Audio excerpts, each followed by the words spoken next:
আসসালামু আলাইকুম, সবাই কেমন আছেন? আশা করি সবাই ভালো আছেন। তো আজকে আমরা কথা বলবো ফৌজদারি আদালতের সেকশন 119 অর্থাৎ 190 সেকশন আমরা কি আলোচনা করা হয়েছে। আমাদের 190 তে বলা আছে অপরাধ আমলে নেওয়ার ক্ষমতা, অর্থাৎ কোন ম্যাজিস্ট্রেট আসলে অপরাধ আমলে নিতে পারে, কোন কোন ম্যাজিস্ট্রেট আসলে অপরাধ আমলে নিতে পারে, এবং আমলে নেওয়ার যে অপরাধগুলো, সে অপরাধগুলোকে আসলে কোন উৎস থেকে সে অপরাধগুলো আমলে নেয়, সে বিষয়েও 119 বলা আছে।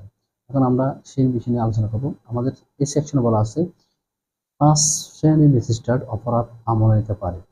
শুধুমাত্র 5 শ্রেণীর ম্যাজিস্ট্রেট অপরাধ আমলে নিতে পারে। প্রথম ম্যাজিস্ট্রেট হচ্ছে আমাদের চিফ মেট্রোপলিটন ম্যাজিস্ট্রেট, সেকেন্ড হচ্ছে মেট্রোপলিটন ম্যাজিস্ট্রেট, থার্ড হচ্ছে চিফ জুডিশিয়াল ম্যাজিস্ট্রেট, চতুর্থ হচ্ছে ফার্স্ট ক্লাস ম্যাজিস্ট্রেট এবং পঞ্চম হচ্ছে বিশেষ ক্ষমতাপ্রাপ্ত ম্যাজিস্ট্রেট। সরকার যাকে ক্ষমতা দিবে সে বিশেষ শ্রেণীর ম্যাজিস্ট্রেট হচ্ছে